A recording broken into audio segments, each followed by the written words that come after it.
ustedes bienvenidos a la presente conferencia Jueves Archivístico, titulada Conservación y Preservación del Patrimonio Documental, con las disculpas del caso por el pequeño retraso por problemas técnicos. En esta ocasión les hago llegar el cordial saludo del director de la Escuela Nacional de Archivística, señor José Antonio Reina Ferreiros, y del jefe institucional del Archivo General de la Nación, señor Nicolás Díaz Sánchez. Antes de dar inicio a esta conferencia, les comento que en la publicación de la presente transmisión en vivo y al término de la misma, en el Facebook de la ENA y de la AGN, encontrarán un enlace que contiene la siguiente información. Un cuestionario de 3 preguntas relacionadas con las ponencias. Al completarlo, estarás confirmando tu asistencia y participación. Tienes un plazo máximo de 72 horas para responder este cuestionario. Posterior a estas 72 horas, recibirás un correo electrónico con la información y detalles para efectuar el pago correspondiente al certificado por las 3 horas académicas. Además, es importante que conozcas que por primera vez los participantes que asistan y participen en un mínimo de 3 conferencias o a las 3 conferencias de este año y que hayan obtenido el certificado en cada una de ellas, recibirán sin costo adicional un certificado digital emitido por la ENA por su participación en el ciclo de conferencia Jueves Archivístico 2024, equivalente a 9 o 13 horas académicas respectivamente, según corresponda. Sin más preámbulos, en esta oportunidad los estaré acompañando en calidad de moderadora. Mi nombre es Celia Miriam Soto Molina, soy licenciada en Historia por la Universidad Nacional Mayor de San Marcos, egresada de la Maestría en Museología y Gestión Cultural por la Universidad Ricardo Palma. Cuento con un diplomado en Museología y Museografía por la Universidad Complutense de Madrid y con estudios de Arquitectura y Urbanismo en la Universidad Nacional Federico Villarreal. He sido becaria de la 21 Escuela de Archivos para Iberoamérica en España en el año 2011. Cuento con más de 17 años de experiencia en archivos históricos, laborando en la Dirección de Archivo Histórico del Archivo General de la Nación. He sido jefa del área de procesos técnicos archivísticos de la AGN entre los años 2020 y 2023 y actualmente me desempeño como jefa de la Unidad de Procesos en Archivo Histórico y Gestión Cultural. Asimismo, soy docente en la Escuela Nacional de Archivística. A continuación, tengo el agrado de presentar a los especialistas que nos acompañarán esta noche, quienes expondrán sobre sus experiencias y normatividad respecto a la temática que hemos propuesto en esta conferencia. Están con nosotros la señora Evelyn del Carmen de la Cruz Llanos. Ella es conservadora, restauradora por la Universidad Nacional Mayor de San Marcos, licenciada en Educación con especialidad en Historia por la Universidad Nacional Enrique Guzmán y Valle, La Cantuta. Ha realizado el programa de estancias académicas en gestión cultural en la Universidad de Guadalajara, México. Asimismo, cuenta con diplomados y cursos en gestión documental, archivos y gobierno electrónico en la ENA. Es especialista en conservación del papel, unidades de conservación, plan de conservación documental, conservación, gestión de archivos históricos, paleografía, identificación de procesos archivísticos, entre otros. Cuenta, además, con más de 10 años de experiencia en diversos archivos de instituciones tanto públicas como privadas, en áreas administrativas, archivo, gestión documental, conservación, restauración del patrimonio documental, monitoreo y registro de bienes culturales. Actualmente se desempeña como directora de conservación del Archivo General de la Nación. Así también nos acompaña el señor Miguel Jesús Martínez Laya. Él es licenciado en Historia con estudios de maestría en Historia por la Universidad Nacional Mayor de San Marcos. Viene realizando la maestría en Gestión Cultural en la Universidad de Piura. Cuenta con publicaciones relacionadas a la historia de San Marcos y otras sobre temas del patrimonio cultural. Se ha desempeñado como jefe del Archivo Histórico Domingo Angulo de la Universidad Nacional Mayor de San Marcos. Actualmente se desempeña como director de la Dirección de Archivo Histórico del Archivo General de la Nación. Seguidamente les explicaré la secuencia y presentación de las exposiciones, la misma que va a estar dividida en dos fases. La primera fase, ronda de exposiciones, donde cada ponente tendrá un tiempo máximo de 30 minutos para su presentación. Y la segunda fase, una ronda de preguntas, que consistirá en la formulación de una pregunta para cada expositor, las cuales recogeremos a través del Facebook Live. Para ello, los invitamos a elaborar y dejarnos sus preguntas en los comentarios. Damos inicio a esta primera fase, que es la ronda de exposición. Iniciaremos la conferencia con la exposición a cargo de la señora Evelyn del Carmen de la Cruz Llanos, con el tema Lineamientos en conservación preventiva para documentos. Tiene usted 30 minutos para hacer su presentación. Adelante.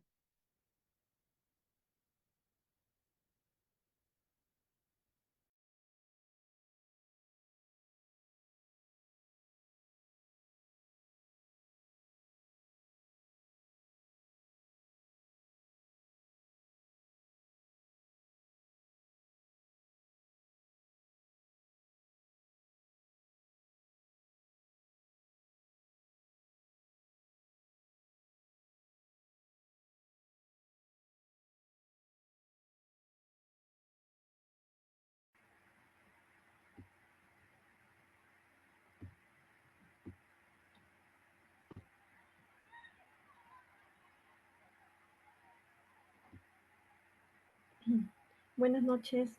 Bueno, espero que todos puedan escucharme. No sé cómo va el audio. A ver.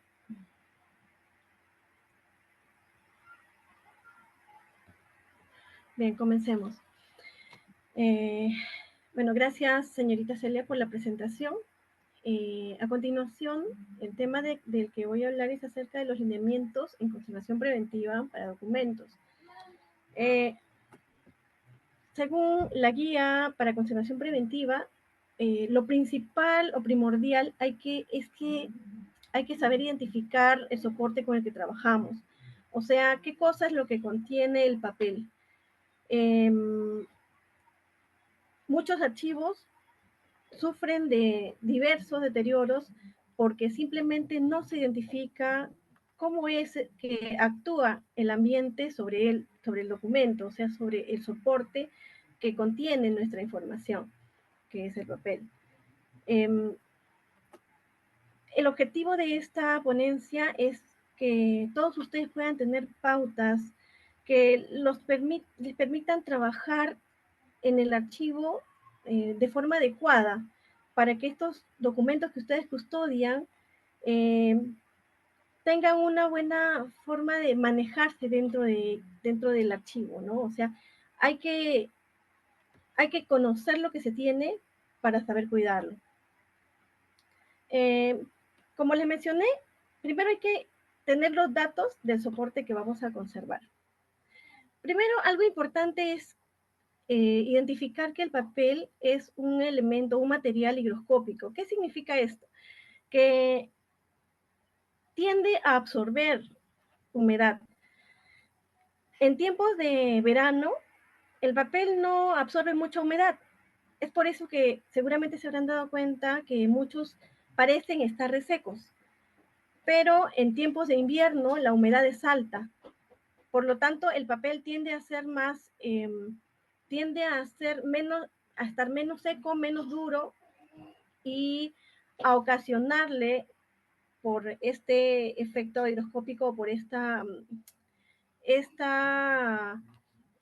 principio que tiende a absorber humedad y con el tiempo esto esto viene a afectar al documento porque puede provocar la aparición de hongos, o si no, hacer que el exceso de humedad lo ponga muy débil y tienda a romperse.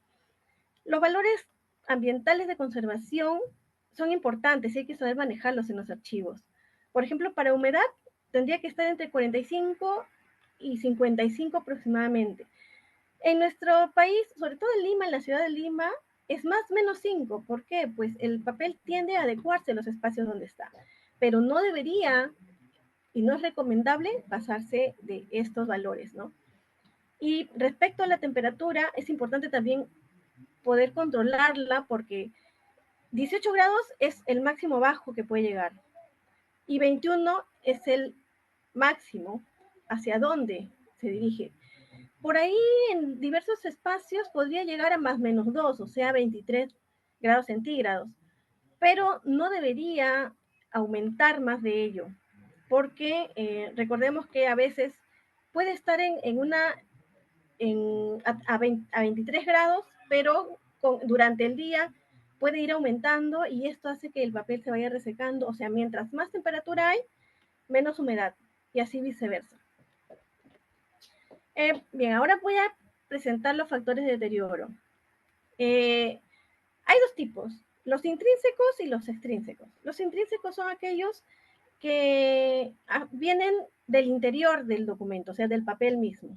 ¿Por qué? Pues por su elaboración, por el material que contienen. Entonces, esto es lo que puede afectar con los años al tipo de deterioro que vaya a presentarse. Por ejemplo, tenemos el papel de trapos, que es aquel papel que fue elaborado de forma artesanal y en muchos casos era elaborado por trapos de lino y algo. La forma en la que estos se elaboraban eran haciendo, o sea, remojaban el trapo en unos espacios de tal forma que, o sea, a ver, hacían una especie de construcciones inmensas, metían los trapos, los remojaban por semanas y una vez que el trapo se iba deshaciendo con el agua, comenzaban a golpearlo para que también se acelere este proceso de para que se vaya deshaciendo más, ¿no? Hasta que quede como láminas o simplemente quede como el algodón, ¿no? Mojado. De tal forma que una vez que tenían esto, lo que hacían era pasar por debajo unas mallas. Y estas mallas recogían el papel, o sea, recogían el algodón, recogían el material y se formaban láminas súper delgadas. Las ponían a secar y una vez que se secaban se retiraban. Estas tenían también, por ejemplo, unas líneas que se marcaban y que incluso hasta la fecha se puede identificar, con el tiempo se puede identificar mirándolos hacia la luz y son a lo que nosotros llamamos filigranas. Lo que también se denomina o se identifica como filigranas son las formas que habían en el papel de esta época, ¿no? Que son las marcas del fabricante en sí. Estos papeles, aunque ustedes no lo crean, son más antiguos, pero a la actualidad son los que más han soportado el tiempo. ¿Por qué? El porcentaje de celulosa hacía que sea más resistente. Y si ustedes ven que con el tiempo ha tenido deterioros, más han sido por efectos de la tinta, que en un momento también voy a hablar de ello. Este papel llegó al Perú aproximadamente en el siglo XVI y se utilizó hasta inicios del siglo XIX. Ya después de ello llegaron los papeles de fibras de madera, ¿no? Que es el papel al que nosotros llamamos o al que vemos como papel amarillo. Este es elaborado con pulpa de madera, este contiene menos celulosa y contiene mucha lignina, es por eso que reacciona, es sensible a la fotooxidación, ¿no? A la luz. Mientras más tiempo está este papel en la luz, este papel tiende a amarillarse. Entonces, es fácil identificar y diferenciar entre un papel de algodón y un papel de fibra de madera. Además, este papel, bueno, como ahí lo coloqué, son altamente ácidos, ¿no? Es por eso que muchos de ellos, o sea, no solamente están amarillados, sino con el tiempo se van quemando, pero se quema el papel mismo, ¿no? Ahí la quemadura no es por causa de la tinta, es por causa del papel mismo, por el contenido con el que fue elaborado. Y también, como les mencioné, tenemos las tintas. Hay dos tipos de tintas, ¿no? Que es la tradicional, la denominada tinta ferrogálica. Esta tinta contiene compuestos metálicos. Entonces, este metal con el tiempo va reaccionando y va quemando el papel. Ahí, como pueden ustedes observar, tengo un ejemplo. Y bueno, es uno de los efectos que provoca, ¿no?, esta tinta ferrogálica. Pero no solamente es eso, esto llega a provocar la pérdida total o hasta, bueno, parcial o hasta total de la información. Hay documentos que se encuentran en este estado y que finalmente no pueden leerse a pesar de que todavía la escritura está ahí, pero es porque la tinta ha corroído el papel, entonces va perdiendo la información. Y bueno, la actual tinta, que es la típica de impresión, ¿no?, que ya está elaborada con disolventes acuosos y con resinas sintéticas. Luego los elementos extrínsecos que están relacionados al entorno, al entorno, ¿no? Como por ejemplo las edificaciones, los contenedores donde colocamos los papeles, el edificio, o sea, cómo es que está construido, los repositorios mismos, el mobiliario que usamos, aquellas unidades de conservación donde guardamos las famosas guardas, cajas, donde colocamos también los documentos. Y bueno, también tenemos a los biológicos que, bueno, obviamente ustedes han visto en los archivos donde han participado, donde han trabajado o trabajan, se observa también la presencia de plagas, microorganismos. Luego también los antropogénicos, que son ocasionados por la mala manipulación, la negligencia, mutilación, el robo, vandalismo, las guerras, el almacenamiento, los incendios. De esto vamos a hablar más adelante, ya más detalle. Luego las fuerzas físicas, ¿no?, que son las conocidas, bueno, al menos en nuestro país, los sismos, huaicos, inundaciones. A ver, hablemos un poco de conservación. ¿Qué es conservación? En realidad, conservación son aquellas medidas que se toman para minimizar y detener el deterioro. Esto se aplica en el entorno físico. La conservación preventiva no va directamente al documento, sino al entorno. Por ejemplo, si tenemos un grupo de documentos que sabemos que están en riesgo, lo mejor no es intervenir el documento, sino intervenir su entorno.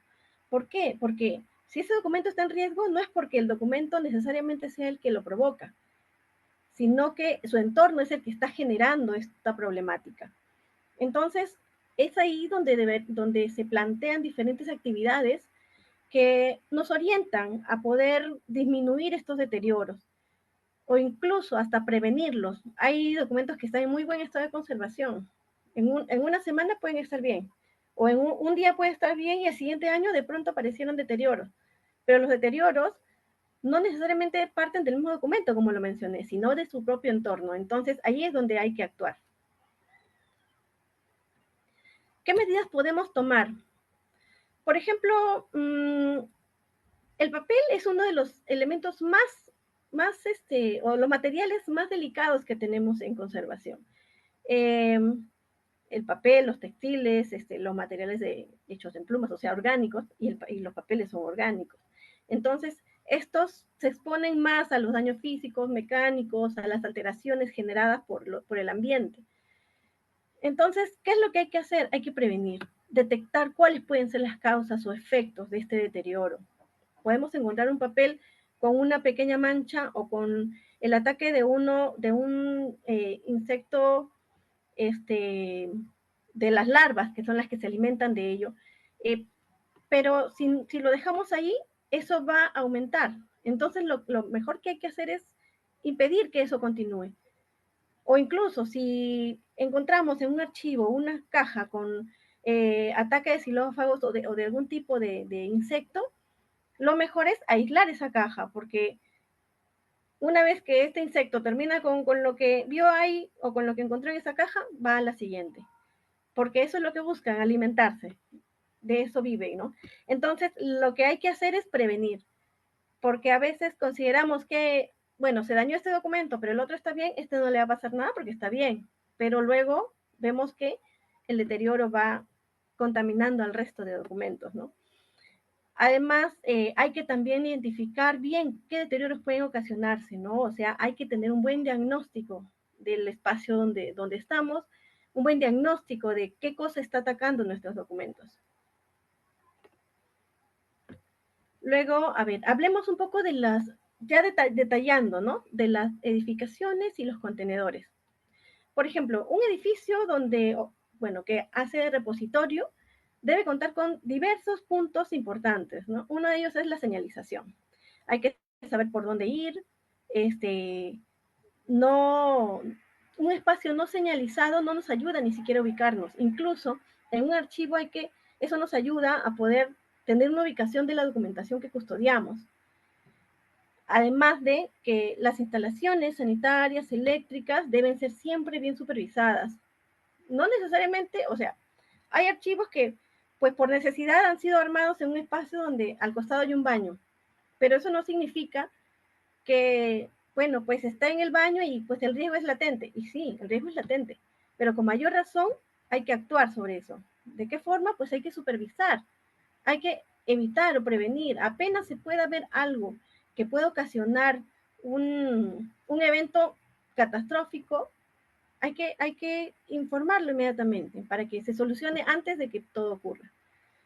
De igual forma, con las instalaciones eléctricas, ¿no? Hay que siempre estar monitoreando esos espacios, verificando que no vaya a haber cortocircuitos, que no haya malas conexiones, que las conexiones que se hagan estén alejadas, o al menos aquellas que podrían poner en riesgo estén lo más lejos posible de la zona de los documentos. De igual forma, también la ventilación debe ser o natural o artificial, pero siempre protegiendo nuestros documentos. He visto en ocasiones que en archivos tienen los documentos empaquetados sin ninguna cubierta. A veces es bueno siquiera ponerle un empaquetado hasta de papelógrafo, que hasta eso podría ser recomendable para evitar que la luz le dé directamente a los documentos, ¿no? Como les dije, en el caso del papel de madera, ese papel de madera reacciona con la luz. Y mientras más amarillo está es porque más se está deteriorando. Por lo tanto, es bueno que también se controle esto. Respecto al repositorio, estos deben ser o contar con dimensiones correctas. ¿Por qué? Porque a todos los archivos siempre llegan documentos por transferencia, bueno, también hay eliminación y todo, pero es bueno controlar el espacio que tenemos, porque mientras más documentos siguen llegando a los archivos y no contamos con un espacio adecuado, no se hacen bien eliminaciones o no se organiza bien un archivo, se va a acumular y esa acumulación nos trae desorden, trae plagas, trae polvo y todo eso termina afectando a los documentos. De igual forma, también se tiene que realizar revisiones de la ubicación topográfica, que obviamente ustedes en archivo conocen. Las estanterías para evitar accidentes o problemas por ocasión, no sé, porque vaya a ocasionarse un sismo o algo, deben estar atadas o deben estar, como le llaman también, amarradas, ¿no? A veces le ponen las mismas estanterías, se cruzan un metal y ata una con otra para evitar que se tambaleen si hay algún sismo. Y eso sirve de mucho porque no solamente nos protegemos a nosotros, sino también protegemos a los documentos. Además, se tiene que considerar siempre el control de humedad y temperatura, porque esto atrae a diversos factores de deterioro, ¿no? Por ejemplo, las altas temperaturas, bueno, resecan los documentos, incluso a la larga, mientras más calor haga, el papel se sabe que es también un elemento inflamable y esto puede ocasionar eventos no adecuados, no catastróficos para nuestra documentación. El control de la humedad es importantísimo porque, como les mencioné, mientras más humedad hay, esto ocasiona la presencia de hongos. Incluso si tenemos los documentos en un espacio húmedo y están muy cerrados o con bolsa, con elementos plásticos, esto tiende a ocasionar microclimas o generar microclimas donde aparecen hongos. Entonces, eso es lo que hay que evitar. De igual forma, es importante que ustedes entiendan que cuando llegan documentos a sus archivos, sobre todo en archivo central y intermedio de mayores niveles, hay que retirar siempre los elementos metálicos, porque esto también reacciona a las altas o bajas temperaturas, a la humedad, y terminan también ocasionándole deterioro a los documentos. La oxidación de estos materiales, ¿quién no lo ha visto, no? Que han afectado a sus documentos. Además de la ventilación, que como les mencioné debe ser constante. Hay que también identificar cuáles pueden ser los espacios de riesgo. Como les mencioné, puede haber espacios que estén cercanos a servicios higiénicos o si no cercanos a jardines. Entonces hay que identificar ahí qué espacios pueden ser o pueden ocasionar deterioros. ¿Por qué? Si está cerca de un jardín, ¿qué puede ocurrir? Lo que puede suceder es que puede entrar por algunos espacios pequeños, pueden entrar diversas plagas, puede entrar agua, puede humedecer la pared cuando se riega, o incluso la misma cercanía a servicios higiénicos, ¿no? Por eso es que siempre, eh, por más que un archivo esté en un espacio, puede controlarse, pero siempre siendo responsables con lo que se hace, ¿no? También es recomendable contar con pisos lisos, sin desniveles, no usar alfombras ni pisos de madera, y hay que realizar limpiezas periódicas de los repositorios.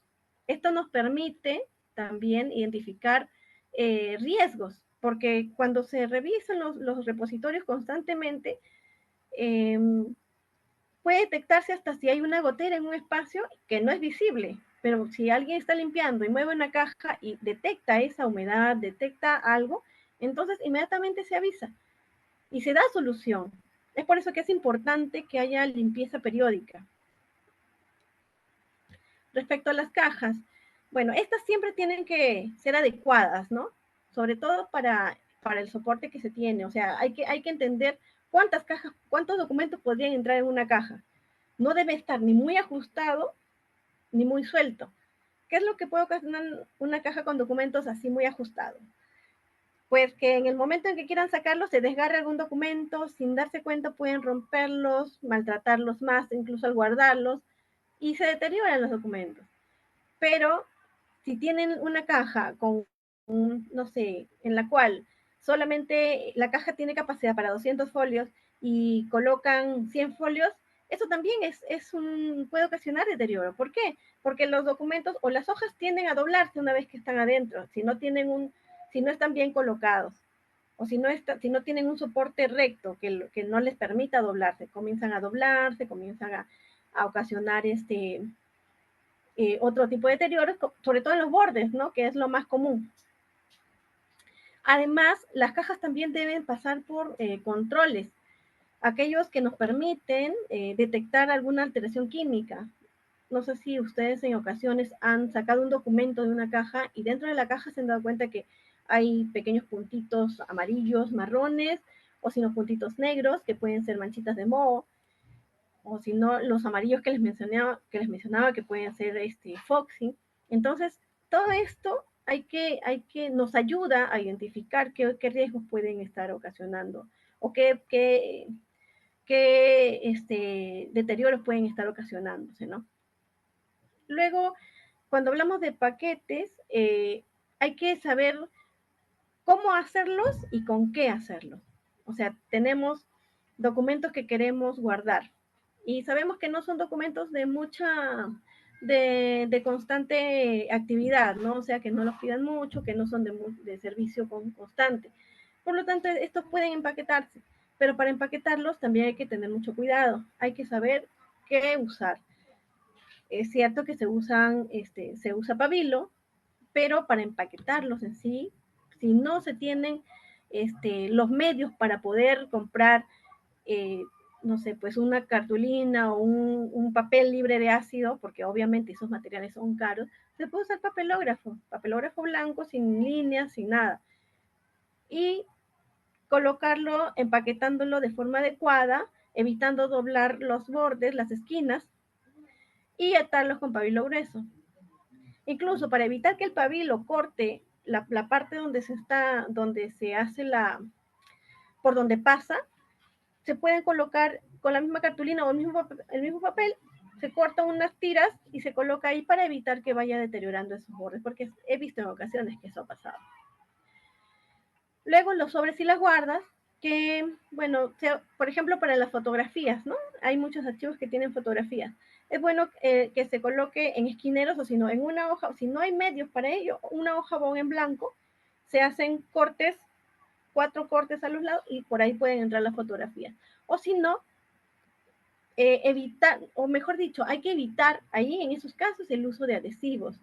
¿Por qué? Porque el adhesivo tiende a oxidarse con el tiempo y no sé si han visto seguramente que el adhesivo cuando se reseca, solito se suelta, pero se queda ahí endurecido o si no se hace muy pegajoso y eso va deteriorando también la fotografía, ¿no? Y si tenemos, si en caso ya ha llegado un expediente con fotografías que ya están adheridas, no se van a sacar. O sea, la finalidad no es que se intervenga ahí, sino que se siga protegiendo la imagen.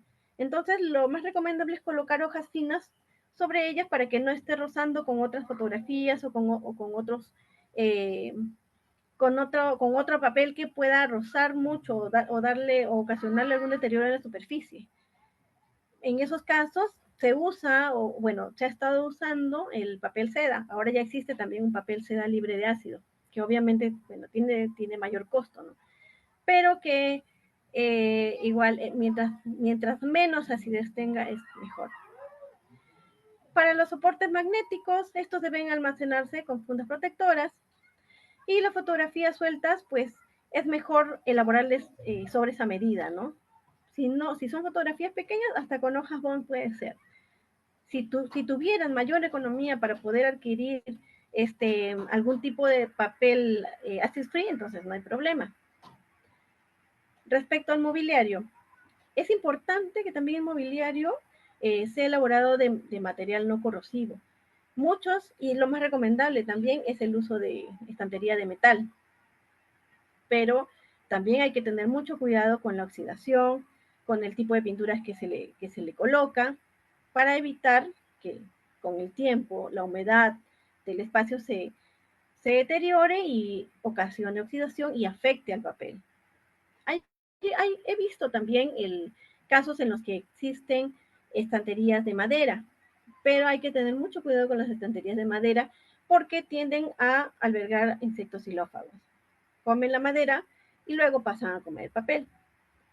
Además de que la madera también es higroscópica, o sea, también con el tiempo, en invierno sobre todo, se engrosa. ¿Por qué? Porque la madera también absorbe humedad y esa humedad se la va a pasar también al papel. Luego, las baldas deben estar colocadas a una distancia del piso de 15 a 20 centímetros y de la pared a 7.5. ¿Por qué esta recomendación del piso y la pared?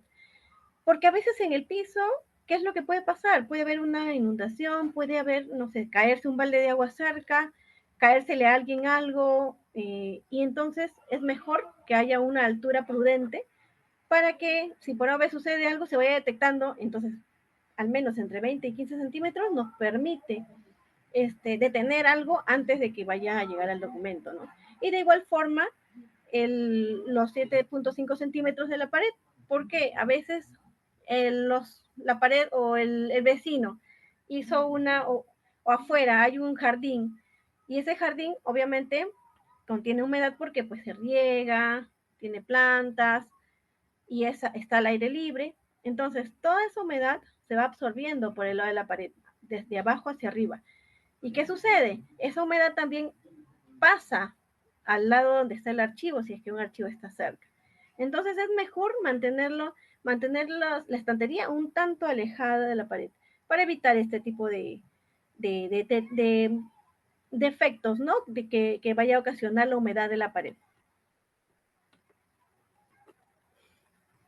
Respecto a las plagas y los microorganismos, es bueno y eso sí es importante hacer inspecciones periódicas, porque a veces los documentos llegan de lugares que nosotros no sabemos en qué condiciones estuvieron. Podemos tener un archivo con todo controlado, pero recibir una cantidad de documentación que así tenga 1 o 2 habitantes ahí, ya comienzan a invadir y a multiplicarse dentro de los demás documentos, o sea, dentro de los demás archivos, ¿no? Y eso avanza. Es por eso que hay que tener mucho cuidado, porque no solamente es para el caso de plagas, también los microorganismos. Si llega una caja con documentos con hongos, obviamente va a contaminar al resto que está sano. Y eso tiende a avanzar. Sobre todo si llega a un espacio en el que no hay mucho control de humedad o temperatura, entonces lo que va a hacer es seguir avanzando y contaminar al resto. Además, es bueno también que se tomen medidas preventivas, ¿no? Como la desinfección, desinfectación, la desratización. Esos son técnicas para evitar que haya ese tipo de plagas, ¿no? Y bueno, pues obviamente todos ustedes deben saber que no es recomendable el consumo de alimentos o bebidas dentro de un archivo.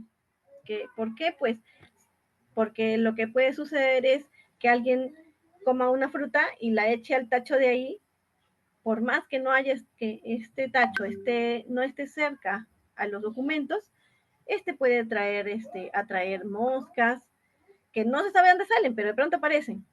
Atraer moscas, atraer otro tipo de insectos, comienza a podrirse con los días, o bueno, alguien viene y cambia el tacho de basura, pero quedaron los restos, queda el olor y sigue atrayendo insectos. Entonces, mejor es evitar eso. El espacio del archivo tiene que ser para los documentos y el espacio de comer, el espacio donde debes comer, entonces debes ir ahí, ¿no? No donde están los documentos o no tan cerca de los documentos. Como les mencioné, bueno, los hongos tienden a compartirse, ¿no? O sea, llegan a un espacio y lo primero que hacen es contaminar al resto. Lo mejor que se puede hacer es aislarlos, ponerlos en cuarentena. Si por ahora se detecta que hay un documento, una caja con humedad, con presencia de hongos, hay que aislarlo, que es lo más recomendable. Ahora, respecto a la humedad y la temperatura, hay que retirar todo elemento metálico de unión como las grapas o los clips. Hay que también disponer de instrumentos de medición para temperatura y el control diario de esta, ¿no? La humedad, la temperatura. Por ejemplo, usamos nosotros termómetros, que es bueno, y seguramente ustedes ya o los tienen ahí en su trabajo, o los han usado, o los conocen. Y es importante que se lleve este control. Sobre todo la humedad y temperatura son son de los factores que más hay que controlar porque son los que más deterioros pueden ocasionar. O sea, no es un deterioro necesariamente directo, sino porque también atrae a otro tipo de deterioros, ¿no? A otros factores. Son como el inicio de algo. Para esto también el uso de los deshumedecedores es importante. Si no se tienen deshumedecedores, ¿qué se puede usar? A ver, hay sílica gel, que son unas bolitas pequeñitas que se pueden colocar en bolsitas, se colocan por zonas, pero estas también tienen un tiempo, con un tiempo de vida, o sea, no es que lo pones ahí y lo dejaste y ya siguió trabajando, sino hay que renovar ese tipo de materiales. También la famosa bola seca, que son como unas piedritas que se colocan dentro de un depósito. Y este recipiente lo que hacen es ponerlo ustedes en las zonas más húmedas que le parezcan y después de 2 o 3 días, cuando sacan el recipiente está todo líquido. ¿Por qué? Porque absorbió la humedad de la zona. Y son otras opciones, ¿no? que pueden tenerse. Así como también le mencioné hace rato acerca del ingreso de la luz natural, ¿no? Es mejor que se cuente con filtros o si no se use focos LED. O si no, en el caso de las cajas, porque en realidad los documentos están protegidos, bien protegidos en cajitas, pero sobre todo aquellos documentos que están empaquetaditos y que no tienen protección de caja, en esos espacios es donde menos debe incidir la luz directamente, porque tienden a afectar a los documentos, ¿no? Y eso ustedes deben haberlo notado, incluso hasta con la ropa que usamos. Mientras más lo ponemos al sol, ¿acaso no se despintan? Pasa lo mismo, solo que, por ejemplo, el papel el papel de madera no se despinta, se amarilla más, porque reacciona a esta luz, ¿no? Luego también tenemos el polvo y la contaminación. Es bueno que se pueda contar con extractores e inyectores en los ambientes de repositorio, porque eso permite que el aire circule. Se puede extraer el aire que está dentro, que incluso puede tener polvo, ácaros, e inyectar aire de afuera. Y esto permite que gire el aire y que no haya mucho problema con respecto al polvo. Además, como les mencioné también, la limpieza periódica es importante. Eso es básico para un archivo, sobre todo para aplicar conservación preventiva, que es lo mejor que se puede hacer. O sea, es mejor prevenir antes que restaurar en estos casos. Ya para casos extremos, sí, ya pues se llega a ese punto, ¿no?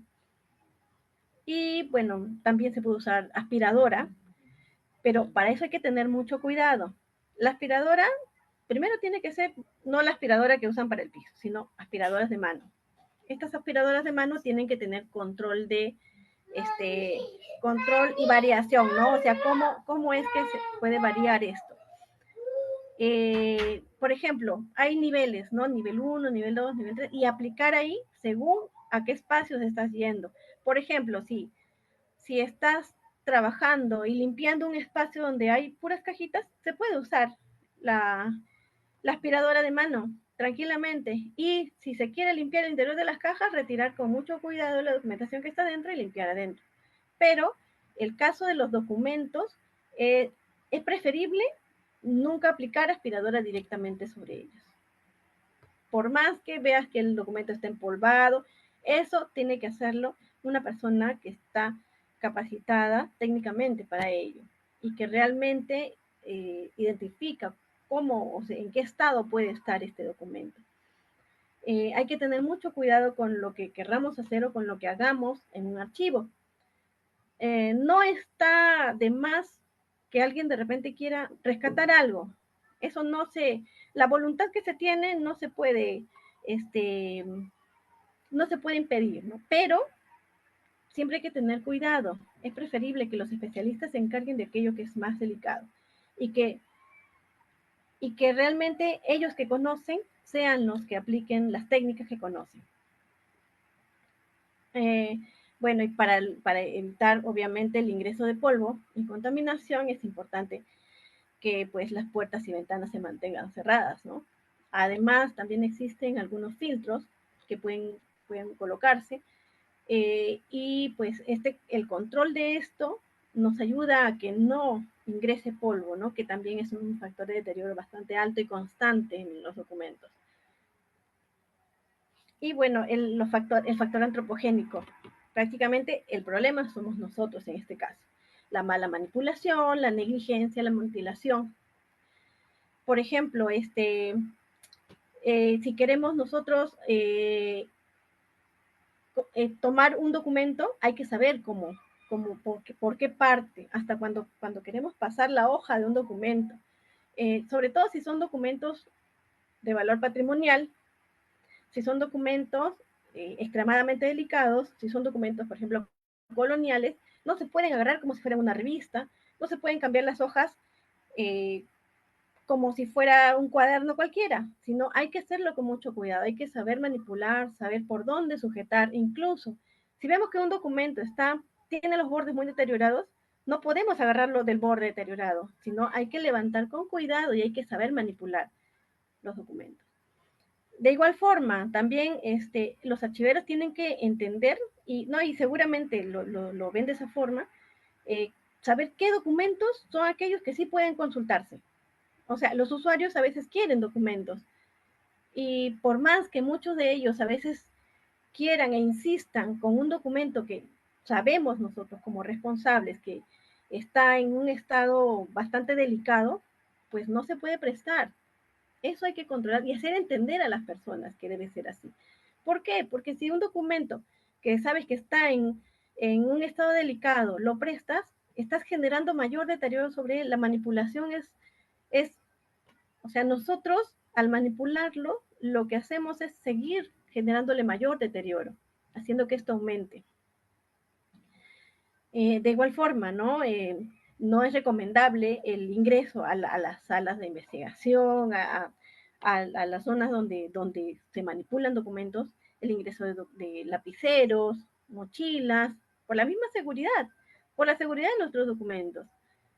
Hay casos en los que las personas, pues, esperan que no haya, no sé, no haya una cámara mirándolos, pues, no digo que existan aquí personas así, sino que lamentablemente hay esos intereses. Entonces es mejor siempre tener mucho cuidado, desconfiar. Ahora, respecto a la negligencia, pues hay que hacer entender al resto. Y nosotros mismos también, ser sensibles ante los documentos que tenemos. Hay que, hay que saber qué cosa es lo que cargamos en nuestras manos.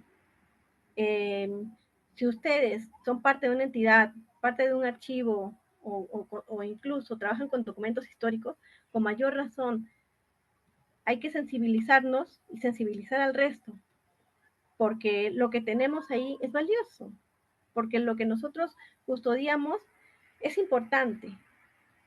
A veces nos acostumbramos tanto a ver documentos que pensamos que, pues, ya bueno, este es uno, este es otro documento, entonces ya perdemos la sensibilidad. Pero eso es lo que justamente no debemos perder, porque si lo hacemos, pues vamos a ver los documentos como un papel más, y no es así. También tenemos, bueno, el uso de implementos de protección personal, que es importante por dos motivos. Uno, para protegernos nosotros y otro, para proteger al documento. Nosotros podemos contagiarnos de hongos, podemos luego, no sé, agarrar un documento con mucho polvo y luego sin darnos cuenta tocarnos el ojo, la cara, la piel y provocarnos alguna reacción.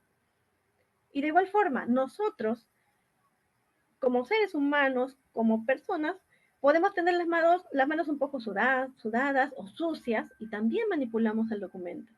Entonces es o nosotros le hacemos daño al documento o ellos nos hacen daño a nosotros. Entonces es mejor en estos casos tomar esas medidas, ¿no? Y bueno, hay que ver, para evitar estas negligencias, hay que identificar los riesgos, porque a veces dicen que los conservadores somos exagerados, que todo lo vemos riesgo, todo lo vemos como un peligro, pero a veces es mejor, para evitar esas negligencias, es mejor eh, no exagerar, sino es mejor que prevengamos, hay que prevenir. Por eso nosotros aplicamos conservación preventiva, que es importantísimo. Bueno, luego, con la mutilación, eso son historias conocidas, ¿no?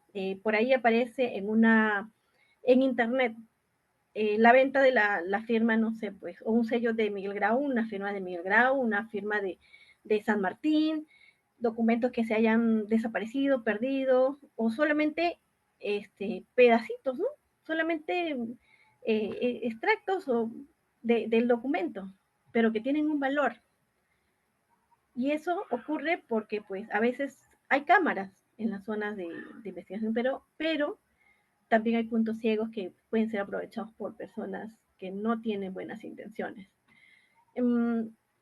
Además, también, sin darnos cuenta, podemos mutilar un documento sin darnos cuenta, y no porque realmente lo querramos, sino porque a veces justo por lo que les mencionaba al inicio, por la mala manipulación. Es por eso que esto debe hacerse de forma cuidadosa. Hay documentos que están ya deteriorados o que ya tienen un desgarro.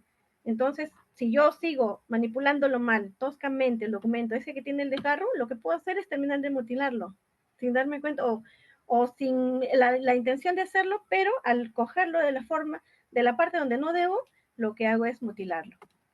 Es por eso que hay que tener mucho cuidado. Y ahí, como les dije, nosotros somos el riesgo. Luego también tenemos el robo y vandalismo. Para esto, pues es importante el uso de cámaras, la instalación de ellas por zonas, sobre todo donde hayan documentos de mayor importancia, ¿no? Y bueno, sí, yo creo que en todo, pero hay que tener puntos importantes también. Además, debe controlarse la entrada y salida del personal a los repositorios. No cualquier persona debe entrar. Y si entran, que se entre, o sea, si una persona externa al espacio tenga que entrar, que entre con una autorización. es bueno y es importante que eso se haga. De igual forma, también es bueno que se inspeccionen las mochilas, las carteras a la entrada o salida de los repositorios, ¿no? Sobre todo eso, para evitar que vaya a haber algún problema. Y no es por exagerar, pero pues es parte de la seguridad que debe tenerse, ¿no? Y pues el ingreso, el registro de ingreso y salida del personal, ¿no? Ya sea personal que trabaje ahí, como personal de visita, o personal que no siempre vaya por ahí, pero que todos tienen que estar registrados para ver si por A o B sucede algo, ahí se tiene el registro de quién estuvo. Y para los casos de las guerras, pues hay que siempre tener listo un protocolo de emergencia para esos casos, ¿no? Así como el inventario descriptivo, que nos permite evitar la disociación de documentos, que es algo que ocurre en esos casos, ¿no? Cuando hay guerras, pues se tiende siempre a ir a lo que tal vez es parte de la memoria de un país, atacar sus archivos, su biblioteca, atacar a su propia cultura. Entonces, ¿qué es lo que puede pasar? Pues llegan por un motivo de guerra, llegan y atacan el archivo y lo primero que hacen es eh, botar los documentos, quemarlos. Entonces, si no tenemos un inventario, no sabemos qué cosa es lo que se ha perdido. Y es bueno tener eso. Ahora, respecto al mal almacenamiento, eso sí es muy común, lo he visto en muchos archivos. Eh, a veces se colocan cajas sobre otras en el suelo, no se controla bien eso y debería hacerse porque pues se pone en riesgo el soporte, ¿no? El papel, los documentos. El repositorio debe mantenerse en orden y debe cumplir los protocolos de seguridad y almacenamiento, ¿no? Como les dije, no colocar las cajas, los documentos, no tenerlos siempre como documentos sueltos, sino todo organizado. Y a veces es cierto que no todos los archivos cuentan con el personal suficiente, pero siempre es bueno hacer un esfuerzo por ello, ¿no? Bueno, respecto a los incendios, hay que tener un plan de emergencia, capacitar al personal, eh, hay que conversar con aquellos que están relacionados a esto, como los bomberos, ¿no? Para poder con ellos organizarnos y tener un plan. También extintores de fuego químico tipo ABC o PQS, que también son aquellos que pueden ser aplicados aquí. No se recomienda para los archivos el uso de estos aspersores de agua, ¿no? Para casos de incendios. ¿Por qué? Pues porque si nosotros queremos atacar un riesgo, que es el fuego, con otro riesgo, que es el agua, pues apagamos el fuego, pero, o sea, acabamos con el riesgo de fuego, con los documentos quemados, pero le aplicamos el riesgo del agua. Entonces, no tiene sentido el uso de estos aspersores. Y bueno, pues parte de la recomendación básica, ¿no? Está terminantemente prohibido fumar en ambientes de trabajo, ¿no? Sobre todo en los archivos, pues el papel es altamente inflamable, ¿no? Eh, y algo que he visto que es una práctica muy común en varios archivos es el hecho de bajar la palanca cuando, cuando se retiran, ¿no? Cuando este, ya no hay quien esté trabajando, o sea, fuera de horas de trabajo, se baja la palanca de luz y pues eso nos ayuda también a contener un poco uno de los riesgos que puede ocasionarse, ¿no? Durante las noches. Luego tenemos las fuerzas físicas, como los sismos. Para esto hay que implementar planes de acciones, evacuación, la típica mochila de emergencia, lista de teléfonos para centrales de emergencia como pues la policía, los bomberos, el SAMU, etcétera, ¿no? Y pues los simulacros que no solamente los organiza el Estado, sino también dentro de cada entidad o institución deben realizarse, ¿no? Luego los huaicos, que pues, sobre todo en aquellos archivos regionales, ¿no? Donde ocurre eso. Incluso acá mismo, cerca, en Chosica, esa zona que es bastante afectada en los meses entre febrero y marzo, también ellos ya incluso deben estar ya siempre preparados para esos casos. Luego también las inundaciones que no necesariamente vienen por huecos, sino también hasta pueden ser por una lluvia ligera, y pues muchos archivos a veces no tienen el local muy sellado.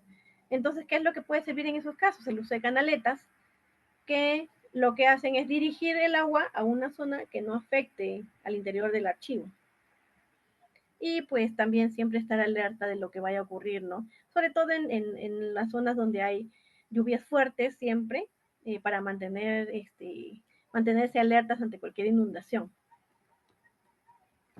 Bueno, ahora vamos a hablar un poco de preservación digital. Esto es algo más pequeño, pero ¿por qué preservación? Hablar de preservación digital es también hablar de conservación, solo que en estos casos se preserva la información. Es prácticamente una etapa final que nos permite guardar la información que nos dan los documentos. Pero hay también algo. ¿Cuál es la diferencia? Que aquí se guarda la información que da el documento, pero no se guarda la información que da el soporte. ¿Cómo así? A ver, nosotros trabajamos con el soporte de papel y el papel también nos cuenta una historia, así no tenga información. Nos cuenta cómo fue elaborado, qué materiales se usaron para elaborarlo, nos cuenta quién pudo haberlo elaborado, nos cuenta dónde pudo haberse elaborado, pero no dice escrito en el papel eso. Mientras la preservación digital nos permite guardar la información que este documento, el documento en sí contiene, como por ejemplo una escritura pública, por ejemplo, hechos que hayan ocurrido en nuestra historia, pero no, como les dije, no nos guarda, no resguarda nuestra información de soporte. Que puede, en el caso de conservadores nosotros lo vemos de esa forma, no lo vemos así. Pero aún así es parte importante de la conservación, porque nos ayuda a mantener eh, resguardada la información de la historia de nuestro país. Y para eso se usan pues diferentes equipos, ¿no? En el AGN, en la Dirección de Conservación, contamos con escáneres planetarios, que pues estos prácticamente toman una fotografía a gran, de gran calidad de la documentación, del contenido de la documentación. Para esto se tiene que contar con personal que esté capacitado debidamente en esto y que sepa gestionar los archivos digitales con los que se cuentan. Porque no es que solamente la máquina tome la fotografía o escanee y listo, sino es que todo esto también tiene que organizarse dentro de unos archivos. Además, también se tienen que elaborar protocolos de seguridad de esta información. ¿Por qué? Porque no todo puede llegar y colgarse a la nube, sino tiene que tener un software, un hardware que realmente lo proteja. Y con el tiempo esta información también llegue a todas las personas, ¿no? Ahora, dentro de la digitalización, también esta preservación digital nos permite evitar de lo que hace un momento estaba hablando, ¿no? La manipulación. Porque ya un usuario pide un documento, entonces ya no quiere, el usuario puede decir yo quiero este documento, pero si ya nosotros lo tenemos digitalizado, no es necesario que se le entregue y este documento vuelva a pasar por manipulación. Entonces también nos está ayudando a conservar. Y para esto, pues hay que tener un espacio físico para la custodia de estos documentos digitales. Porque un usuario de otro país puede pedirnos un documento y estando lejos, ya sea en Europa o otra parte de América, pues puede tener acceso a la documentación que tenemos. Entonces, tiene un valor muy importante la digitalización de los documentos. Hay que ver también que nuestros archivos digitales se mantengan de forma estable. Hay que revisar su contenido, su forma, cómo fueron digitalizados. Pero eso sí, cuando pasan a digitalizarse en unos documentos, también este personal de digitalización está capacitado para poder manipular la información. Porque recuerden que digitalizar un documento no es solamente colocarlo y solito. hay que cambiar también a la siguiente página. Y para eso tienen que ir manipulando.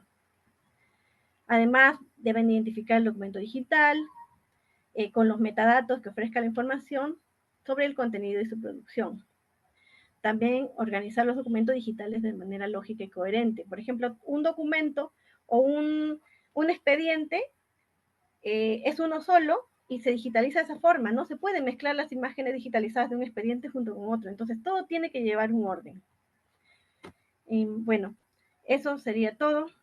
Les agradezco por su atención y pues estoy presta para cualquier consulta. Gracias. Muchas gracias, señora Evelyn de la Cruz, por su exposición. Bueno, continuamos con la segunda ponencia de la noche a cargo del señor Miguel Jesús Martínez Laya con el tema Declaratoria de Patrimonio Cultural de la Nación, significado en la preservación del patrimonio documental. Por favor, tiene usted 30 minutos para hacer su presentación. Gracias.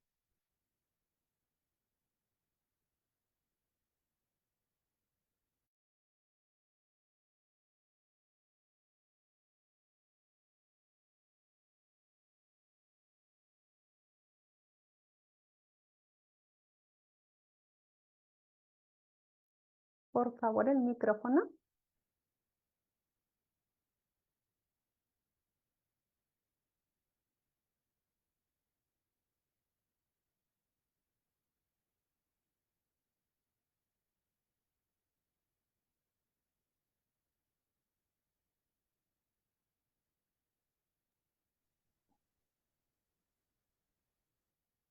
Bien, bueno, buenas noches con todos. Bueno, gracias Celia por la presentación. Quiero saludar también al doctor José Reina, director de la escuela, y a todos quienes nos acompañan en esta transmisión, ¿no? El día de hoy. Eh, lo que queremos exponer a continuación es el tema sobre la Declaratoria de Patrimonio Cultural de la Nación y cuál es su significado en la preservación del patrimonio documental, ¿no? Que es un poco lo que nos motiva en esta noche ambas exposiciones. Yo quería empezar eh, eh,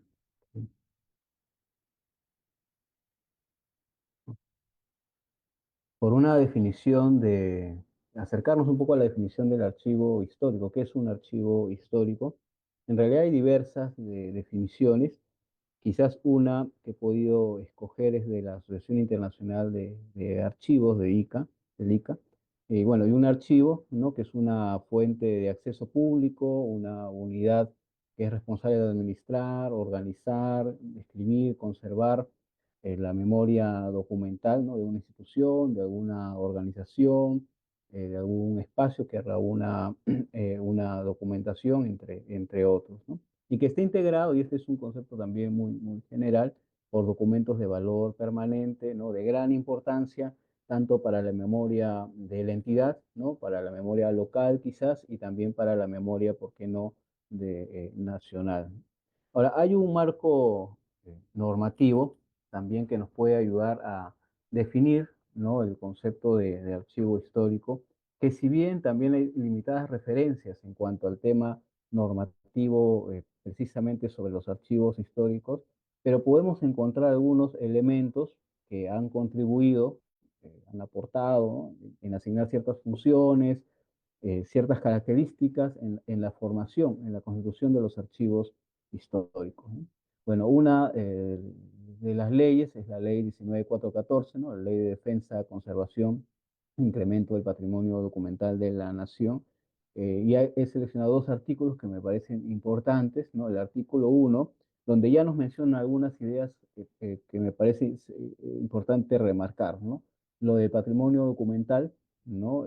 Y lo del patrimonio nacional también, ¿no? Y la obligación que tiene el Estado de proteger el patrimonio documental.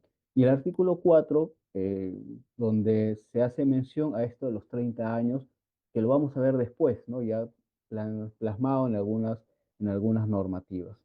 También tenemos la ley del Sistema Nacional de Archivos, ¿no? Su reglamento, que bueno, ya ha pasado un tiempo y es necesario también que se pueda actualizar.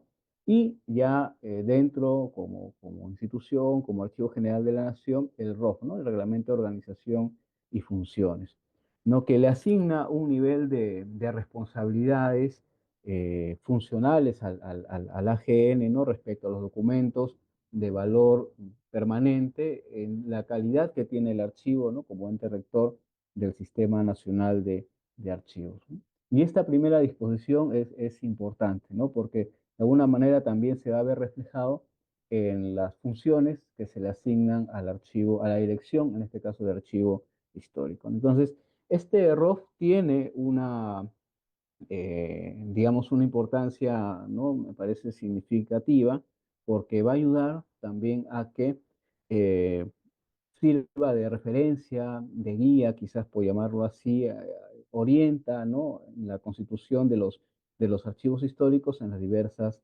entidades.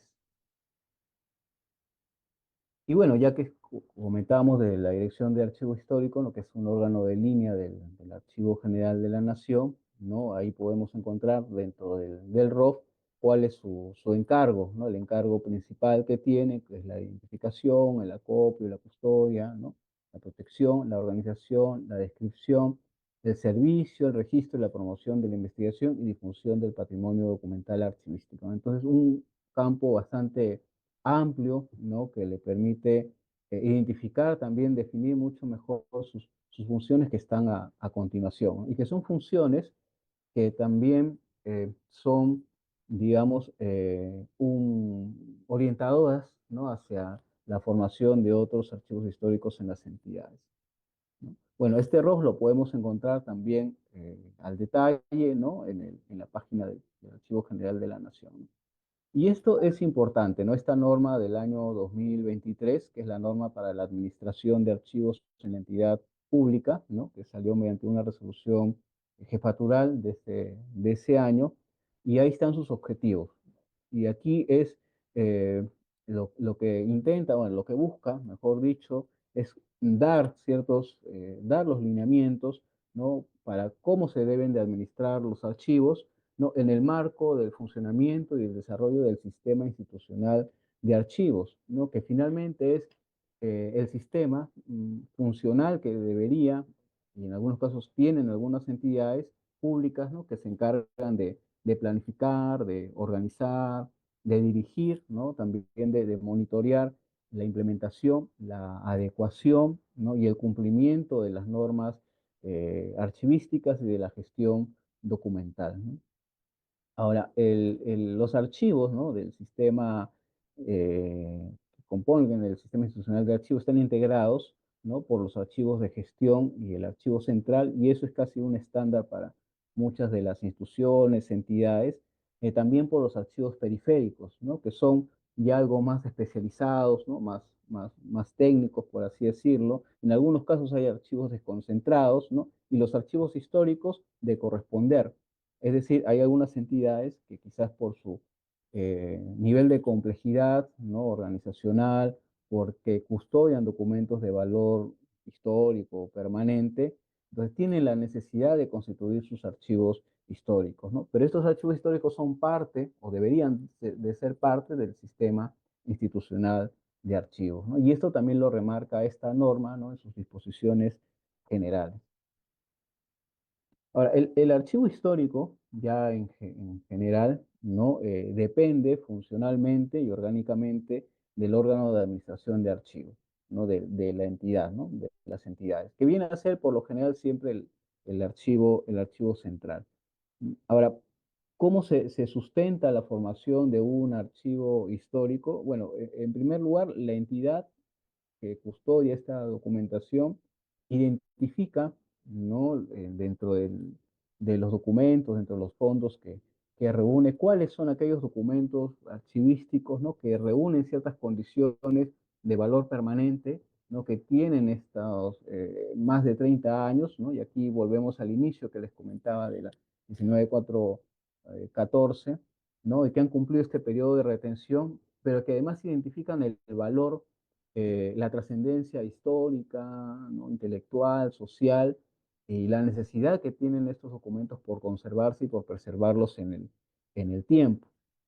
¿no? Hay un comité, ¿no? Hay un comité evaluador de documentos que, de la entidad, ¿no? Que es quien hace esta evaluación y aprueba una propuesta de transferencia, ya sea al archivo regional, ¿no? O al archivo o al AGN, ¿no? Para que esos documentos de valor permanente sean transferidos.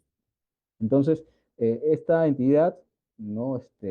Pública, esta institución, no solicita al Archivo General de la Nación, o de ser el caso, a su archivo regional, esta eh, transferencia de documentos, ¿no? Documentos de valor histórico permanente, ¿no? Para que los custodien y también para que sean declarados en algunos casos como patrimonio cultural de la nación. Ahora, en el caso que el AGN comunique que no hay disponibilidad, ¿no? La capacidad para poder recibir, recepcionar esa documentación, la entidad, ¿no? Que tiene en custodia estos documentos puede solicitar, ¿no? Una autorización para la constitución de su archivo histórico. Hace una comunicación, eleva una comunicación al AGN o al archivo regional, de ser el caso. Se hace una evaluación, ¿no? Finalmente, si reúne las características, las condiciones, los requisitos, se da esta autorización, ¿no? Y el AGN registra esta acción, esta formación del archivo histórico. Y en adelante, ya como archivo, como ente rector, lo que se hace es supervisar, ¿no? Monitorear, acompañar, ¿no? Como un nivel de asesoramiento técnico, todo este proceso de constitución de su archivo. Ahora, ya una vez formalizado, constituido en la entidad el archivo histórico, el archivo central, ¿no? O el órgano de administración de archivos, ¿no? Que está a la cabeza de esto, del sistema institucional, designa un responsable, ¿no? Un jefe, un director del archivo histórico, digamos, nuevo, ¿no? Un director, un jefe que reúna también ciertas características, ciertas condiciones, ¿no? Con conocimiento en archivística, ¿no? En gestión documental, en conservación, ¿no? En preservación, ¿no? A la vez también la entidad que ha formado este archivo histórico gestiona que el personal que va a integrar, ¿no? Que va a laborar, también reúna ciertas capacidades técnicas, ¿no? Para el desarrollo de la gestión que se va a realizar. Y además, obviamente, ¿no? La entidad gestiona, pues, la infraestructura, los recursos y los equipos que sean necesarios para, digamos, esta nueva formación, ¿no? Las funciones, como podemos ver aquí, del archivo histórico de las entidades, es muy similar, ¿no? A lo que habíamos presentado en el ROF, ¿no? Del AGN. Hay mucha similitud, por eso le decía que es un marco referencial, ¿no? En principio es cumplir la normatividad, ¿no? Archivística, eh, que, que- que formula el AGN, ¿no? Elabora su instrumento de descripción, ¿no? Está la acción de conservación misma, ¿no? Para la preservación de los documentos. También está la función del servicio y la propuesta de declaratoria de patrimonio cultural de la nación. Ahora, como parte, ¿no? de la acción de preservación de los documentos de valor histórico, de valor permanente, tenemos este proceso muy importante, ¿no? Que es la Declaratoria de Patrimonio Cultural de la Nación, ¿no? Que es un proceso que inicia con una formulación, ¿no? Una petición, ¿no?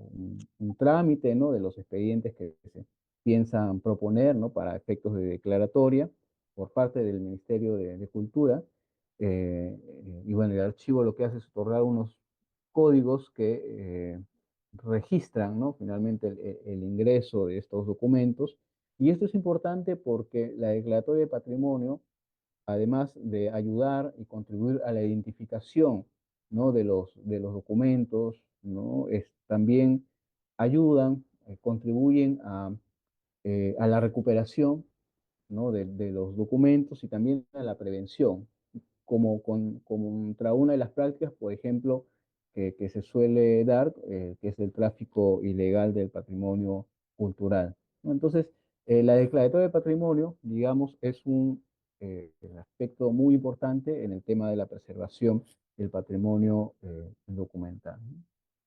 Ahora, también este proceso de formulación de declaratoria de patrimonio tiene un marco normativo bastante amplio, ¿no? Que incluye el tema tanto desde la propia creación del Ministerio de Cultura, la propia constitución política del Perú, ¿no? La Ley General de Patrimonio Cultural, entre otros, entre otros marcos normativos que pueden apreciar, ¿no? En la presentación. Eh,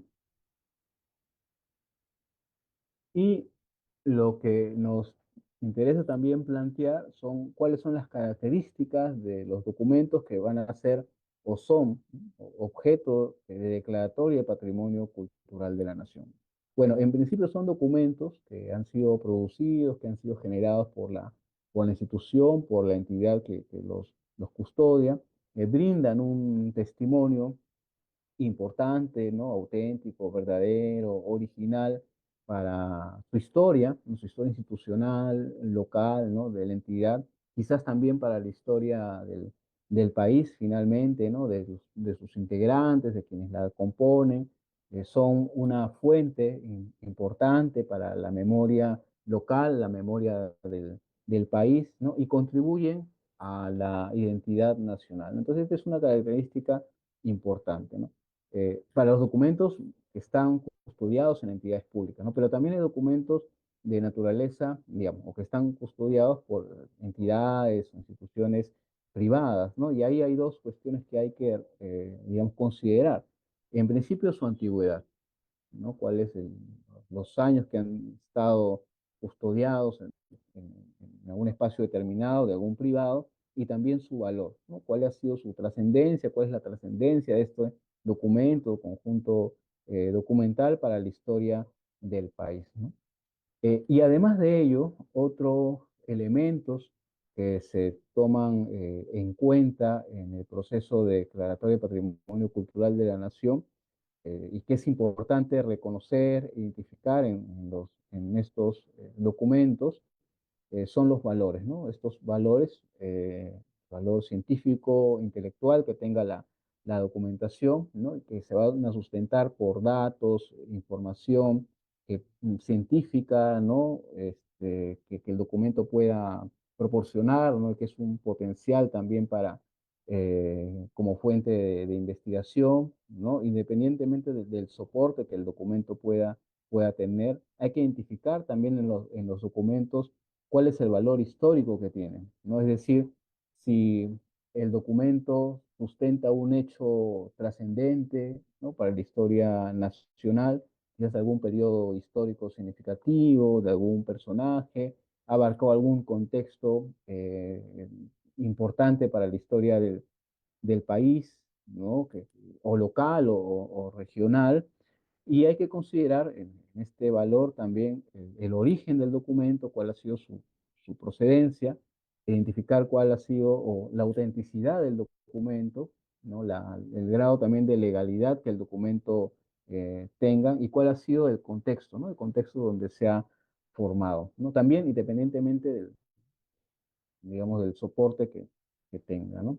El valor social también es un aspecto importante en la calificación que se pueda otorgar para reconocerlo como patrimonio cultural de la nación. Y aquí es identificar que es una fuente, ¿no? Una fuente de investigación, ¿no? Para quizás identificar relaciones sociales, ¿no? Las relaciones humanas, ¿no? Quizás el documento pueda significar un sentido de identidad también, ¿no? Prácticas socioculturales, quizás alguna tradición, ¿no? O alguna interacción social, ¿no? En alguna comunidad, localidad, o ya a escalas mayores, ¿no? Y ese aspecto también es importante en la valoración. Y un valor más es el valor antropológico cultural, ¿no? Que se sustenta en la importancia que tienen los documentos como una fuente para el desarrollo cultural, ¿no? En tanto pueda quizás dar testimonio de costumbres, de algunas tradiciones, ¿no? Manifestaciones religiosas, espirituales en alguna comunidad y que aporta a reconstruir todo ese tejido cultural, ¿no? En un determinado contexto, ¿no? Entonces, esta suma de valores, ¿no? Son los que ayudan a que el documento pueda calificar, ¿no? Como patrimonio cultural de la nación.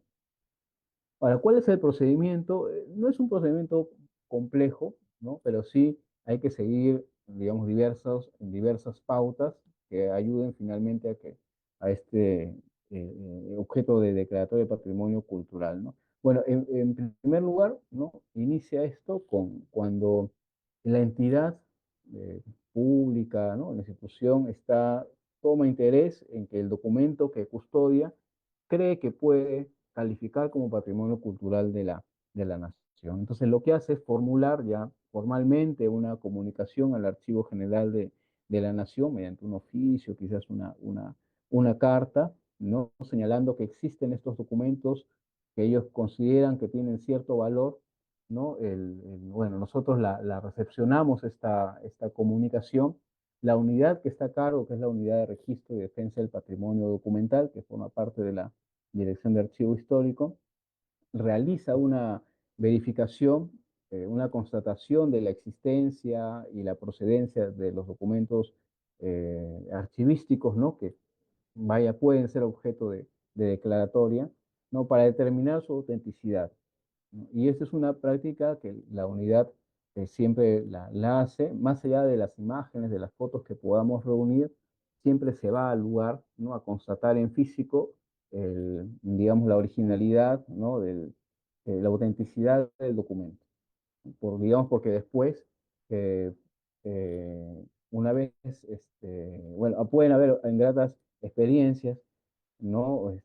Que el documento puede ser falso, puede ser una copia, ni siquiera autenticada, y pues estamos considerando algo que no tiene pues ese valor, ¿no? Que le queremos dar al documento como tal, ¿no? Entonces, realizada ya la verificación por la unidad, ¿no? De la existencia y cuál es la procedencia, el origen de los documentos, ¿no? La unidad elabora un informe de identificación, ¿no? Con algunos datos, hay un plazo también determinado para eso, y comunica a la entidad que ha propuesto, ¿no? Que tiene este interés en proponer la continuación del proceso, del trámite, o en su defecto el descarte, ¿no? Si lo ha evaluado así, ¿no?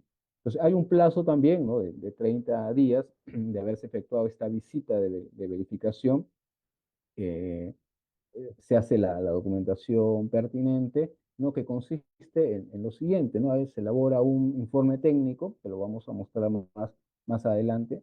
Se elabora también un catálogo, ¿no? Con una serie de columnas, ¿no? Que hay que completar. La entidad tiene que remitir algunas imágenes no referenciales de los documentos archivísticos que piensa declarar, ¿no? En formato PDF, ¿no? Además, bueno, también se requieren los documentos de identidad, ¿no? De la entidad de las personas naturales, ¿no? Eh, la unidad, ¿no? De registro de defensa del patrimonio documental verifica ya una vez completo este expediente, ingresado el expediente, ¿no? Evalúa, alcanza algunas observaciones que las traslada nuevamente a la entidad para que las pueda subsanar también en un plazo determinado, ¿no? Y una vez ya absueltas estas observaciones, levantadas las observaciones por la entidad, la unidad remite ya un informe de análisis más completo, ¿no? De conformidad de la propuesta de declaratoria, ¿no? A la Dirección de Archivo Histórico, también en un plazo de 10 días, ¿no? La dirección a su vez, cuando recibe ya todo el informe y todo el expediente, remite todo esto a la Oficina de Asesoría Jurídica, ¿no? Legal, para que ellos puedan hacer ya la propuesta de declaratoria, ¿no? Ante el Viceministerio de Patrimonio Cultural e Industrias Culturales, ¿no? Del Ministerio, ¿no? Mediante un oficio que lo suscribe el jefe institucional. Entonces, ya posterior, cuando se emite la resolución viceministerial, ¿no? Con la declaratoria en sí, eh, sale la publicación, se hace oficial en la publicación en el diario El Peruano. La unidad de registro asigna los códigos, ¿no? Estos códigos de registro a cada unidad documental que ha sido parte de objeto de esta declaratoria de patrimonio cultural y presenta, ¿no?, este informe a la Dirección de Archivo Histórico, ¿no?, que a su vez eleva asesoría jurídica, ¿no?, para su opinión legal, ¿no?, y su posterior emisión con una resolución que sale de jefatura, ¿no?, la resolución jefatural, en la cual ya se procede a la inscripción de estas unidades documentales previamente con sus códigos, ¿no?, codificadas, y su ingreso al Registro Nacional de Colecciones Documentales de Archivos Públicos o de particulares, ¿no?, que se encuentra bajo competencia de la GN, ¿no? Finalmente, ya Secretaría General emite la resolución, ¿no?, jefatural aprobando esta inscripción. Entonces, es todo un procedimiento, ¿no?, importante, en la cual nos ayuda a calificar, ¿no?, a valorar cuáles debieran ser los documentos que pueden ser objeto de patrimonio cultural de la nación, ¿no? Eh, para ir concluyendo, creo que es importante, ¿no?, remarcar este proceso de declaratoria de patrimonio cultural de la nación y de registro, ¿no?, y de registro inmediato, es un proceso que va en desarrollo.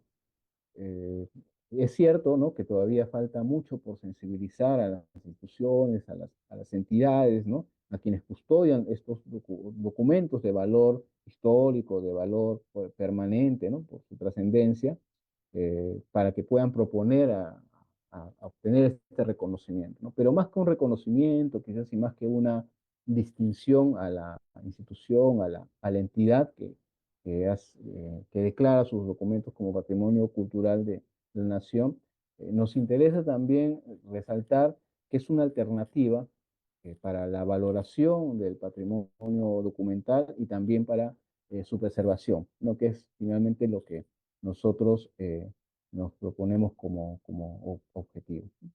Bueno, me quedaría por aquí. Agradezco la invitación. Quedo a las preguntas. Gracias, Celia. Gracias nuevamente a los dos expositores por sus valiosos aportes y experiencias. Bueno, vamos a pasar a esta segunda fase, que es la ronda de preguntas. Hemos escogido dos preguntas que se han escrito a través del Facebook Live, y la primera va para la señora Evelyn de la Cruz. ¿Qué elementos considera usted que se deben incorporar, ¿no?, para poder tener una adecuada ventilación en espacios cerrados, ¿no? Y ahí quería decir, también agregar, ¿no?, muchos de los que nos están escuchando o viendo, ingresan, ¿no?, a diferentes tipos de archivos y a veces como que no saben el ABC, qué medida hacer, ¿no? ¿Qué es lo primero que yo debo hacer para poder justamente tener estas acciones de preservación de mi archivo? Adelante, por favor.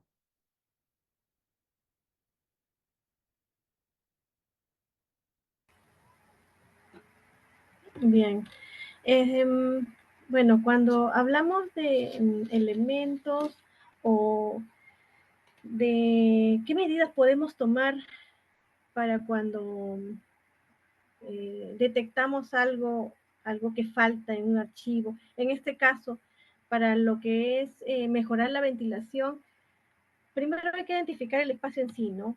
O sea, un archivo puede tener muchos factores que pueden ir alterándose con el día, incluso con el transcurso del tiempo del cambio climático. Hay épocas de mayor calor, épocas de mayor frío, de mayor humedad, y esto es algo que aquel archivero o aquella persona que trabaja en un archivo o que conoce del material de papel con el que trabaja, va a ir identificando poco a poco. Pero cuando uno es nuevo en un espacio y llega a un archivo, lo primero que hay que hacer es primero diagnosticar, o sea, ver en forma general qué cosa es lo que tenemos, con qué nos estamos chocando, qué cosa es lo que puede estar ocasionando algo.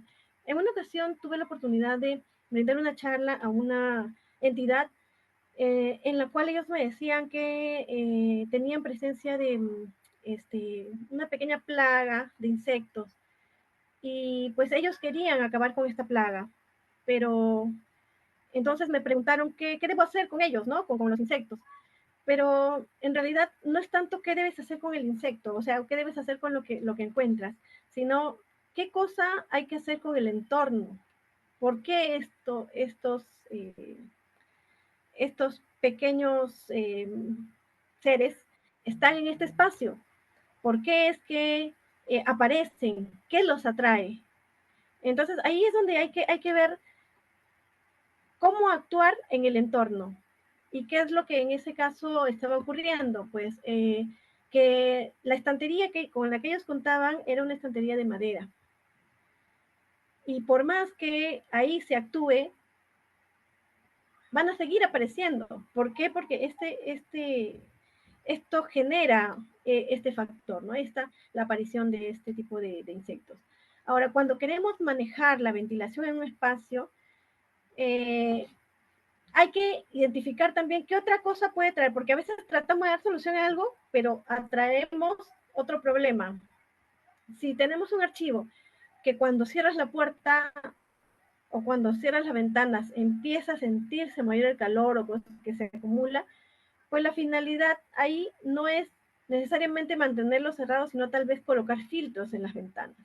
Hay épocas en las que hace más calor y necesariamente tiene que haber circulación de aire, pero la colocación de filtros puede ser una salida, la implementación con ventiladores, no siempre hay dinero para pues poder colocar dentro del archivo, no sé, un extractor de aire o un inyector de aire, pero tal vez la ventilación puede surgir por algo más barato, que viene a ser, puede ser, como les digo, un ventilador en ciertos puntos clave, porque en un archivo siempre hay una parte que es más caliente. Incluso si ustedes mismos se ubican en su propio archivo y se dan cuenta de que hay una parte que es más caliente, se van a dar cuenta que es justo la parte que colinda más hacia la calle o hacia la pared que está pegada más hacia el sol o viceversa, ¿no? O sea, lo que sucede ahí es que hay que identificar dónde y cuándo actuar, cuáles son los riesgos que podemos tener y prevenir. En este caso, como les menciono, se van a encontrar diversos elementos, diversos factores de deterioro, calor, humedad, presencia de plagas, riesgos externos, y todo eso hay que saber prevenirlo. Y hay que ingeniárnosla. Cuando no hay presupuesto, porque las entidades públicas, incluso las privadas, en muchos casos no le dan la importancia debida a los archivos. Entonces, en esos casos, pues lo mejor que podemos hacer es gestionar nuestros propios recursos y darle solución a estos problemas. Porque la finalidad es proteger aquello que nos están dando a custodiar, ¿no? Que son los documentos. Asimismo, también tenemos una consulta. Indican qué elementos podría colocar para neutralizar la balda de metal con los documentos. Decían ahí por ahí polietileno. ¿Qué elementos usted considera que es conveniente colocar? Para neutralizar la balda de metal ¿con qué? Las unidades de conservación, las cajas, los documentos. En muchos casos se usan pinturas epóxicas, porque, bueno, en realidad la finalidad es evitar, a ver, el fierro, el material con el que se elabora las baldas, no necesariamente se elaboran para que se deterioren y afecten la documentación que va a custodiar o lo que vaya a ir encima. Para esto es que hay que actuar en el entorno. O sea, si una balda se oxida, es porque hay exceso de humedad. Si una balda no sé, pues, se deforma, es porque pues alguien la pisó, alguien quiso subir para alcanzar una caja y pues eso pasó. Pero en realidad es cuestión de saber manejar el entorno. Es por eso que la conservación preventiva ahí es donde cumple una función muy importante, ¿no? Se pueden hacer muchas cosas, se puede neutralizar o buscar un elemento básico para neutralizarlo. Pero si no estoy controlando el entorno, el medio en el que estoy trabajando, en el que estoy custodiando estos documentos, no me va a funcionar. O me funcionará y la solución va a ser temporal. Pero luego puede volver, porque esto tampoco no me va a durar siempre, nuevamente va a volver a ocasionarse algún deterioro o va a dañarse por cuestiones de humedad, etcétera, la balda, y finalmente voy a tener que invertir otra vez para ello. Entonces, es por eso que es mejor manejar el entorno. Muchas gracias por su respuesta. Creo que ha satisfecho a quien nos ha preguntado a través del Facebook. Bueno, ahora va una pregunta para Miguel Martínez y está relacionada con la creación de los archivos históricos. ¿Qué opinión considera usted que se debe hacer, ¿no? Porque hay muchos archivos centrales que carecen de presupuesto, personal, mobiliario. ¿Cuál es la conveniencia de la creación de un archivo histórico? Y en esa misma línea, considera que el repositorio donde se custodia documentación de naturaleza permanente, incluso temporal, debe estar junto con la documentación de valor permanente e histórico, por favor. Sí, bueno, gracias por la pregunta. Como habíamos referido, ¿no? Según la normatividad, eh, si la institución identifica, se logra identificar que hay documentos históricos, ¿no? De valor permanente, tiene la responsabilidad de que estos documentos o se transfieran al archivo regional, ¿no? O al archivo general de la nación para que sean custodiados y preservados en el tiempo, o de ser el caso, tienen toda la responsabilidad, ¿no? De poder constituirse como archivo histórico, ¿no? Obviamente hay muchas limitaciones que conocemos de las entidades, ¿no? Públicas, sobre todo en la Constitución, además, ¿no? Que tienen que esto normarlo, ¿no? Dentro de su marco organizacional, institucional de la propia entidad, pero es lo recomendable, ¿no? Ahora, que se constituya en el mismo repositorio ambos, ¿no? Entiendo que tiene que ver con el asunto de los espacios, quizás no sea lo recomendable, ¿no? Más allá de eso, en el fondo, lo que se tiene que entender es el objeto, es el documento. ¿No? El documento es el objeto de custodia. Y los documentos tienen un ciclo, ¿no? Un ciclo de vida de los documentos, ¿no? Más bien, el archivo central, una vez que se haya valorado, digamos, los documentos, los plazos de retención bueno, los tiempos, ¿no? Y la naturaleza de los documentos, el valor que tienen los documentos, deberían de ser transferidos al archivo histórico, ¿no? ¿Por qué? Porque el archivo histórico tiene otra naturaleza, ¿no? Custodia documentos con otras funciones, ¿no? Ya con otras características. No son documentos, digamos, inactivos, ¿no? Que han cumplido una cierta etapa, una etapa dentro de este ciclo de vida de los documentos, han pasado ya esos 30 años de retención en bueno, en el archivo central o el que hace de archivo central, y se ha valorado que los documentos pues, son de carácter permanente y ya tienen otra función, son objetos de investigación, no son de otro tipo de consulta, y más bien lo que se trata es que se garantice su preservación, ¿no? En el tiempo, porque ya constituyen parte de la memoria institucional, ¿no? Y porque no quizás la memoria del país, ¿no? Entonces creo que tiene que ver mucho con la diferenciación de las funciones como tal, ¿no? Y también las características de los documentos. Gracias. Bien, muchas gracias. Bueno, yo creo que estas dos ponencias han sido muy interesantes para todos los que nos están siguiendo a través del Facebook Live y considerar, ¿no? Que los archiveros a lo largo de los años, bajo algunas cualidades propias, han hecho acciones de preservación documental. Pero nos hemos dado cuenta a través de las exposiciones que la conservación y la preservación se ha ido especializando y eso también se debe con la profesionalización, con la apertura de la carrera, por ejemplo, en la Universidad Nacional de Mayor de San Marcos, muchos más egresados que poco a poco también se van incorporando a este mundo de los archivos, a la preservación del soporte papel y que de alguna manera nos conducen a que nosotros podamos, ¿no? Justamente poder tener ese sentido de la preservación a futuro de nuestro patrimonio. De la misma línea, ¿no? En cuanto a la creación de los archivos históricos, ¿no? Creo que es un gran reto en la que se están enfrentando las instituciones a raíz de esta norma que salió el año pasado y que resulta un poco complejo todavía entenderlo porque no se ve todavía la trascendencia que esto podría traer. La declaratoria de patrimonio cultural de la nación que muchas entidades han venido realizando impulsa no solamente la importancia de este documento, sino también pues el presupuesto que se puede adquirir a través de esta importancia que van a tener estos nuevos documentos para la ciudadanía en general, ¿no? Y creo que unidos los esfuerzos tanto de archiveros como conservadores, especialistas, que nos puedan ayudar en materia de seguridad y de infraestructura, podemos ir pensando, ¿no?, en todos esos espacios que preservan la memoria de la nación. Bien, de esta manera hemos llegado al final de la conferencia y con ellos nos estamos despidiendo de todas las personas que nos han podido acompañar a través de la transmisión en vivo por el Facebook Live de la Escuela Nacional de Archivística y del Archivo General de la Nación.